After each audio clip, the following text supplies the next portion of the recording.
Hola, hola, ¿qué tal? ¿Cómo le va? Tengan todos ustedes muy buenas noches, bienvenidos a una nueva edición de Realidad 2021. Ya prácticamente depende, cuando usted esté mirando este programa que se estrena los días lunes, a prácticamente un mes donde se van a dirimir las elecciones PASO de cara al 14 de noviembre, cuando se van a realizar las elecciones nacionales. Y haciendo un repaso, como venimos haciendo en cada uno de los programas, por lo menos un poco más de los partidos más grandes, da la sensación que el Frente de Todos y Hacemos por Córdoba Schiaretti, la disputa pasa básicamente por ver quién inserta mayor cantidad de obras. Y hablando de obras públicas, todavía se espera, en función de lo que dijo el presidente Alberto Fernández, que todos aquellos que sean candidatos deberían renunciar, en función de una interna también que tuvo con el ministro Agustín Rossi, que tuvo que renunciar a esa cartera, pero es otro tema con la interna de Santa Fe. Se sigue esperando que por lo menos dé una señal el actual secretario de Obras y Servicios Públicos, Martín Gil, que por otro lado tiene pedido de licencia en la Municipalidad de Villa María. En ese caso, en las dos variantes del peronismo, da la sensación que la lucha está para ver quién muestra mayor cantidad de obras. Y por el lado de Hacemos por Córdoba, un Juan Schiaretti saliendo a la cancha también a mostrar obras y obras, sobre todo en el interior. Y en Juntos por el Cambio, que tiene una interna con 4 listas, parece o pareciera, da la impresión que se están disputando a ver quién es más anti-kirchnerista para ver qué performance logra en estas elecciones, ¿no? Pero también existen otros partidos que a lo mejor no cuentan con ese aparato político, pero que tienen una trayectoria política importante, y me refiero al Partido Demócrata de Córdoba. Si uno hace un somero repaso por la historia, recordemos que ese Partido Demócrata tuvo y le dio gobernadores a la provincia de Córdoba, sobre todo allá por 1910 hasta 1940, hablamos de Rafael Núñez, hablamos de Emilio Olmos, hablamos de Julio Argentino Roca, hijo, entre otros, claro está. Por eso que para hoy hemos convocado al actual presidente interventor, ya le voy a estar preguntando bien, Rodolfo Eiben, para ver la posibilidad de que el Partido Demócrata de Córdoba tenga representantes en el Congreso de la Nación, y también vamos a estar hablando con el exministro de Economía, Roque Fernández. Pero ya lo saludo a Rodolfo. Rodolfo, ¿cómo estás? Gracias por venir. Bien, gracias por la invitación. Gracias por la invitación, Cristian. Es un placer realmente estar en este estudio tan confortable y en este programa. Bueno, lo decía un poco al principio, un partido demócrata que dio nombres ilustres como gobernadores, lo decía, Rafael Núñez, Emilio Olmos, Julio Argentino Roca, entre otros, ¿no? Me estoy olvidando. ¿Tiene posibilidad real el Partido Demócrata de Córdoba a partir de tu intervención, de tu presidencia? Bueno, eso lo buscamos, es lo que estamos buscando, y seguramente con la ayuda del electorado y de nuestras propuestas, bueno, creo que vamos a tener una muy buena respuesta en el próximo proceso legislativo, desde ya. Nosotros, te escuchaba recién en tu monólogo de presentación, y realmente de tus palabras, obviamente que son certeras y denotan la realidad partidaria actual, extraje el resumen breve que, en virtud de ese tipo de cosas, y vos hablaste de aparatos que realmente son así y están constituidos, realmente esas son las causas de las consecuencias políticas que tiene la Argentina hoy. Por ejemplo, una de ellas, la más importante, la falta de credibilidad en los candidatos, en los políticos, en los funcionarios. Ahí me quiero meter y quiero hacer un pequeño paréntesis, Rodolfo, si me lo permitís. Leyendo Perfil del domingo, Perfil Córdoba, sí, en una sección que se llama Córdoba en Off, dice que el Partido Demócrata, y te menciona a vos diciendo que uno de los primeros proyectos sería que no sea obligatorio el voto. Por supuesto, nosotros desde el Partido Demócrata abogamos absolutamente a todos los preceptos y principios de la libertad. Nosotros no vamos en contra de, ni agraviamos, ni cuestionamos otras épocas del pasado, que precisamente hay momentos para debatir ese tipo de cosas. Es decir, si alguien quiere debatir el pasado, bueno, fijamos un momento, un programa, una fecha y debatimos el pasado. Pero ahora no hay tiempo. Son tan graves y tan urgentes los problemas que aquejan a la sociedad actual, que estamos para discutir o dirimir el diagnóstico de los problemas, que son bastante conocidos, pero lo que sí no es conocido por los demás es el cómo.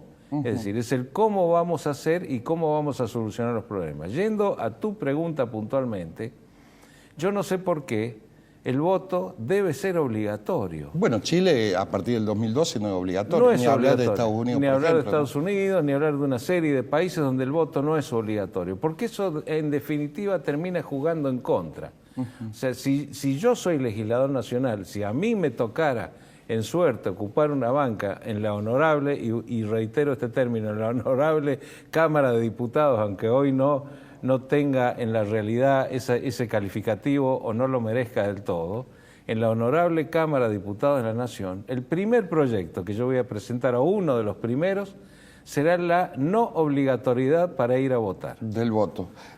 Algo que seguramente te va a costar demasiado porque hay que, pero por lo menos es el paso inicial. Alguien tenía que hablar de este tema, ¿no? Mira, Porque se viene reclamando mucho, sobre todo por el descontento de cierta clase el política. descontento de cierta clase política, pero esto evitaría el manejo justamente de capas sociales necesitadas que son enviadas o manejadas tal si fueran ganado, los llevan en manada a votar, a cortar calles, a manifestarse. Bueno, la pobreza funcional, la ¿no? pobreza funcional. Entonces les dan el voto y los obligan a ir a votar y hay gente que ni sabe a lo mejor por quién va a votar ni por qué. Entonces nosotros vamos a hacer o vamos a tratar de hacer proyectos mediante que el voto no sea obligatorio. Y con eso ya verán ustedes que se va a conformar la reversión de la idea generalizada que hay, en el sentido de que la gente no iría a votar, al contrario, la gente va a ir a votar más. Porque la clase política se va a tener que preocupar más en darle mayor educación cívica, entre otras cosas. Y mayor claridad. Te propongo que hablemos de economía, pero no? yo no soy un especialista en economía y lo tenemos del otro lado, ya lo saludamos, es el ex ministro de Economía de la Nación, Roque Fernández. ¿Cómo le va, doctor? ¿Qué dice? ¿Cómo le va? Hola, buenas tardes, gusto de saludarlo, gracias por la invitación. Bueno, acá estamos con su compañero de fórmula, quien comparte el otro tramo en diputados, ¿no? Usted va como candidato a senador por la provincia de Córdoba. Correcto, sí, por supuesto un saludo a Rodolfo. ¿Qué tal, Roque? Buenas tardes.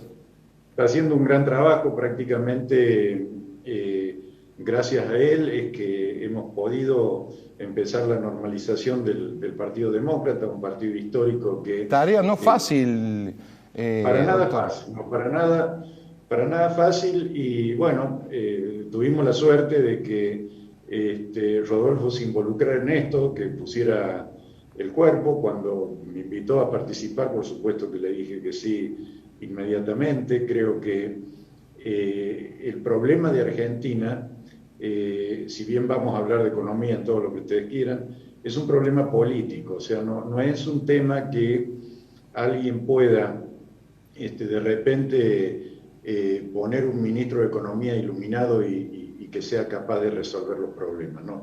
Eso no va a pasar, por más iluminado que sea el ministro.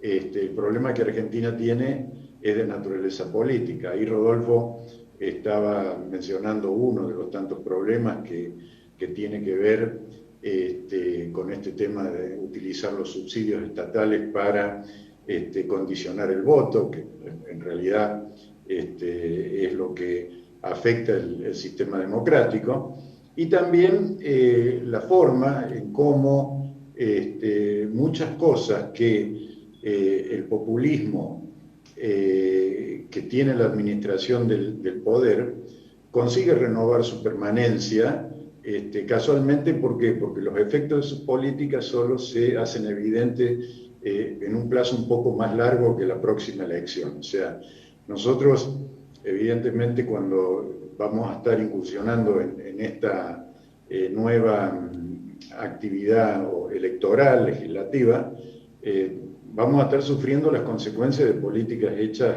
en años anteriores, digamos, ¿no? Y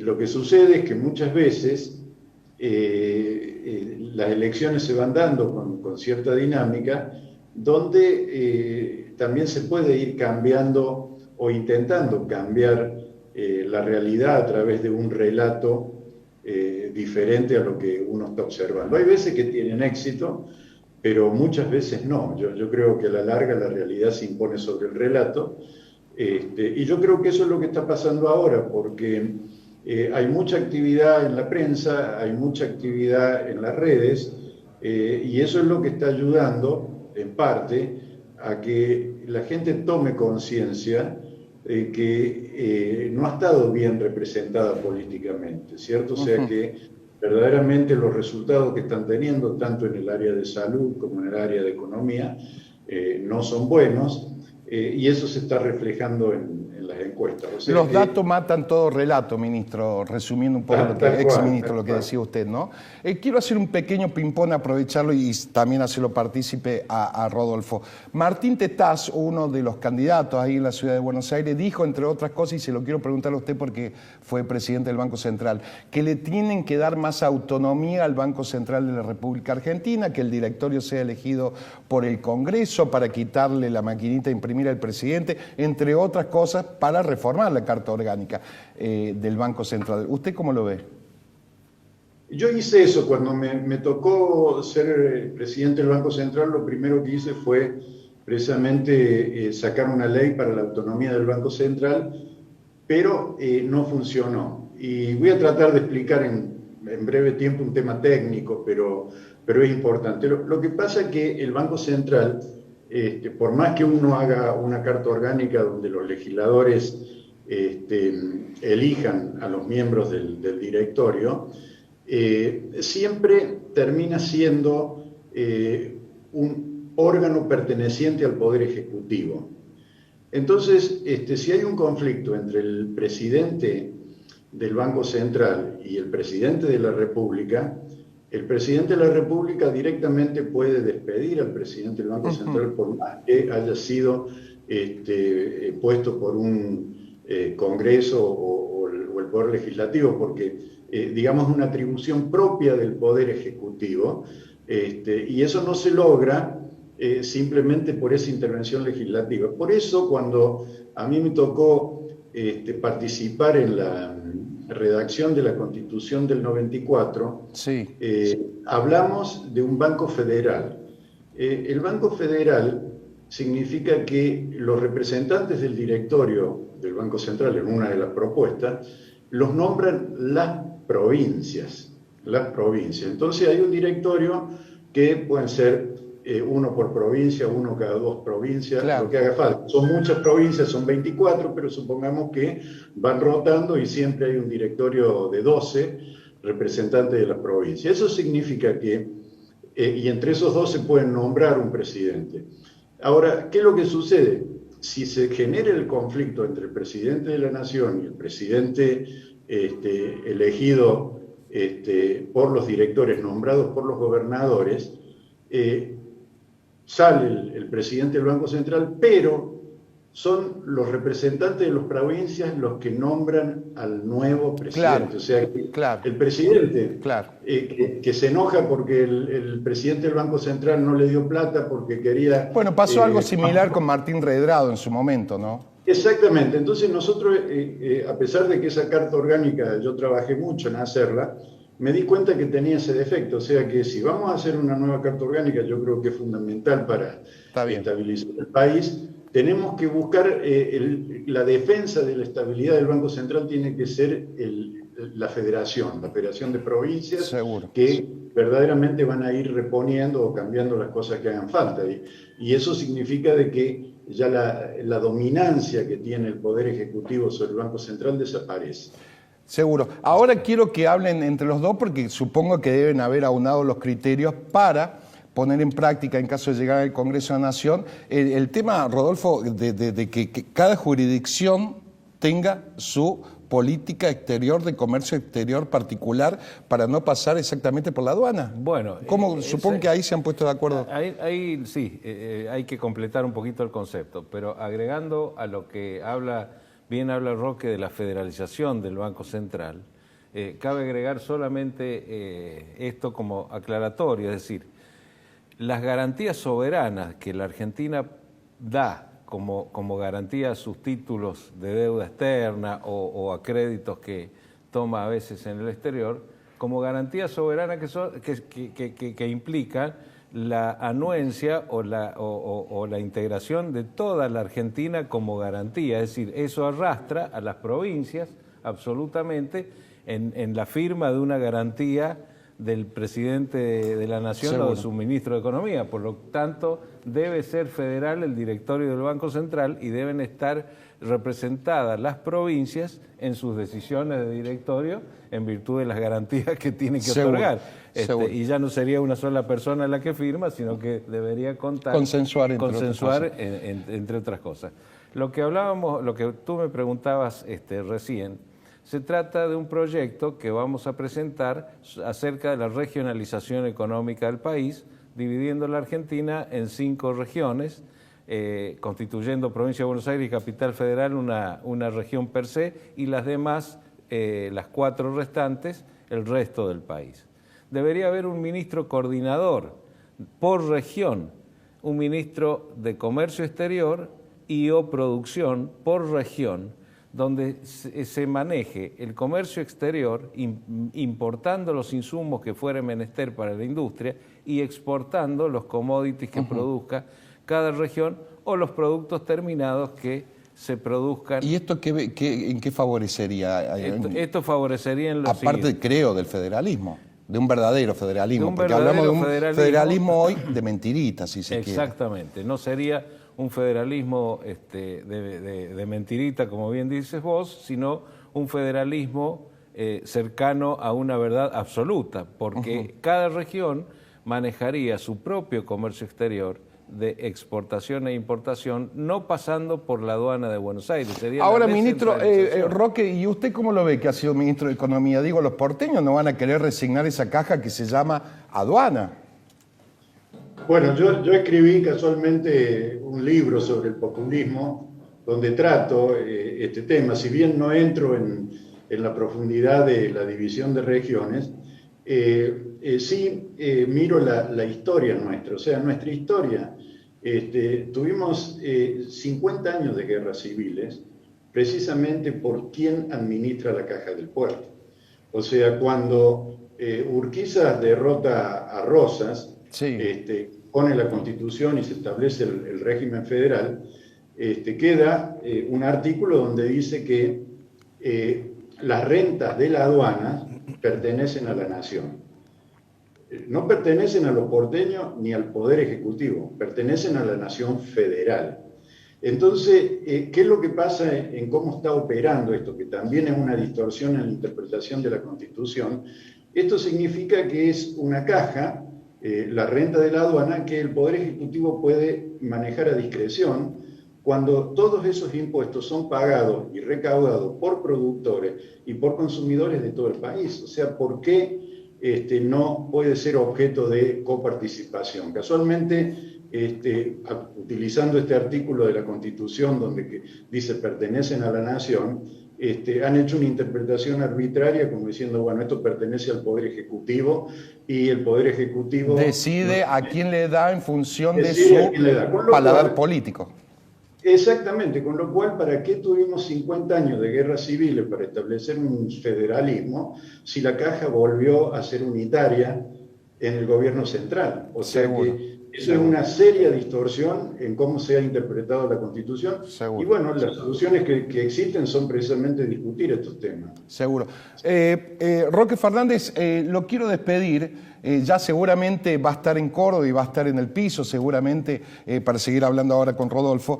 Pero quiero cerrar con una pregunta. ¿Por qué decidió ser candidato a senador por Córdoba? ¿Qué lo despertó a ser candidato?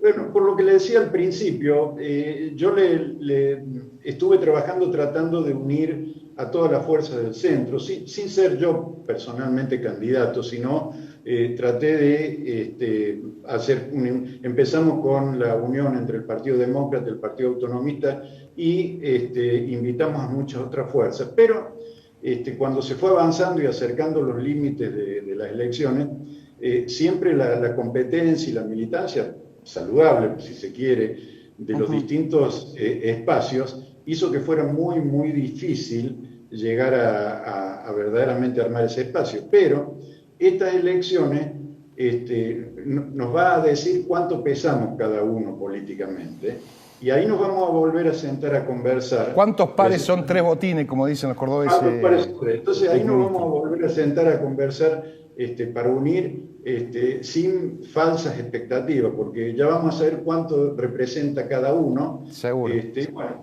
Cuando Rodolfo me pidió, yo estaba un poco frustrado por no haber podido avanzar en mi proyecto original, y digo, bueno, voy a seguir trabajando desde el Partido Demócrata, que yo ya estaba afiliado mucho antes de que Roberto me hiciera la oferta.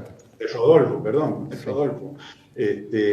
Y por eso entré verdaderamente con la vocación, y más aún, más allá de lo que suceda en estas elecciones, yo voy a seguir trabajando en el Partido Demócrata de Córdoba para avanzar hacia el futuro. O sea que ojalá ganemos y vamos a estar al pie del cañón seguramente haciendo todos estos proyectos. Pero de cualquier manera vamos a seguir haciendo crecer el partido. Doctor Roque Fernández, lo esperamos la semana que viene si tiene pensado estar en Córdoba para seguir hablando y profundizando. Gracias por la atención. Voy a estar por Córdoba y nos vamos a ver. Gracias. Los saludo. Gracias. Gracias. Bien, lo escuchamos ahí a su compañero, en este caso del tramo de senadores, básicamente, pero quiero seguir conversando contigo. ¿Cuáles son las principales falencias que ves en la provincia de Córdoba? Bueno, las principales falencias... Política, económicas. Sí, una de las principales falencias que veo en la provincia de Córdoba es la renovación dirigencial. Es decir, tenemos caras que están... bueno, hacemos por Córdoba más de 20 años, 23 años. Claro, bueno, y la oposición, lo que es la Unión Cívica Radical, desde 1983 hasta ahora, prácticamente las caras no han cambiado, y si ha cambiado alguno es por fallecimiento del padre y no claro. y no por renovación de ideas. Bueno, tienen toda una interna ahí entre los nuevos dirigentes. Y... Sí, toda una interna, pero no tienen propuesta, Bueno, ellos dicen defender a Córdoba, que van a defender a Córdoba, claro, del antikirchnerismo, parece una guerra para ver quién es más antikirchnerista que el otro. Juez diciendo que Cristina va a tener un juez en el Senado, por ejemplo. Claro, que va a tener un juez en el Senado y que jura que él es decente, cuando no se debería jurar la decencia. En política, digo, ¿no? Aparece como una condición sine qua non, claro, pero en función de los antecedentes de cierta clase política. Incita en el dirigente, si se precia de ser tal. Es decir, no puedo salir a decirle a la población, a la ciudadanía, juro que soy decente. Por Dios, es un horror. Es un horror. Qué dato, ¿no? Sí, lo hemos naturalizado. Claro, pareciera ser una cuestión extraordinaria. Bueno, la falta de renovación dirigencial, la falta de dinámica en la política, en la convocatoria a la ciudadanía, a la gente a participar. Son los partidos políticos tomados como coto de caza de distintos grupúsculos que han sido cerrados a tranquera cerrada, con la misma gente adentro, y un toma y daca según los intereses personales o individuales de cada uno. Ahora, del otro lado, me trato de poner del otro lado de esto justamente que critica. Dicen, bueno, a la oposición le dice, bueno, preséntense y ganen elecciones. Bueno, nosotros nos vamos a presentar y vamos a ganar. Y si no ganamos, vamos a estar cerca de ganar, pero lo que queremos hacer es darle la opción al ciudadano, darle la óptima opción, que por lo menos elija a otra gente que tiene propuestas, que tiene sentido común. Hasta ahora dos, la descentralización económica, no pasando por la aduana, pero entre hay muchas otras. Más. ¿Cuál es otra? El no voto obligatorio, por ejemplo. Claro, el no voto obligatorio, la ley del lobby. Ley del lobby, ¿no? Claro. La ley del lobby. La ley del lobby, te quiero informar que en el año 1998, quien habla en este momento, la sacó aprobada de la Cámara de Diputados y de la Cámara de Senadores, como ciudadano común, a través de lo que era en ese momento el bloque de la Alianza. ¿Y saben qué pasó? ¿Nunca tuviste cargos políticos? Nunca tuve cargo político yo, siempre estuve afuera del poder. ¿Y saben lo que pasó? Nunca llegó a dictarse el decreto reglamentario. Está encajonada. Sacaste una ley como ciudadano de afuera, sin común, ser político. Sin ser político. En la Cámara de Diputados y Cámara de Senadores, y hecha la ley, hecha la trampa, dejó que se duerma y nunca se reglamentó. Nunca se reglamentó. No te puedo creer. Sí, créelo porque es así. Año 90. 98. Que hablaba justamente para no favorecer los lobbies. Claro, obligatoriamente un registro de lobistas, una oficina de lobistas dentro del Congreso de la Nación, como es en Estados Unidos. Sí. Y además, facturación de los lobistas registrados por los honorarios que cobrarían de sus clientes corporativos por defender sus intereses ante los estamentos políticos. Rodolfo, como siempre en televisión nos quedamos sin tiempo, pero no va a faltar oportunidad porque estamos en la puerta de las elecciones intermedias para seguir hablando. Pero me quedaron tres. La no obligatoriedad del voto, la regionalización económica y el tema del lobby, entre otras cosas que van a seguir hablando. Pero no son los temas urgentes. Que hoy necesita la sociedad. Que hoy necesita. La urgencia de la sociedad está en la educación. Como principal política de Estado. Como principal política de Estado, sobre lo cual hay gente nuestra trabajando ya con proyectos inmediatos o en lo inmediato los equipos técnicos a presentar en el Congreso de la Habría Nación. que preguntarle a Toyota Argentina, ¿no? ¿Qué pasa con la educación? Que no consigue jóvenes que terminen el secundario para dar trabajo. Rodolfo, gracias y hasta la próxima. Hasta la próxima, muchas gracias. Bien, nos vamos.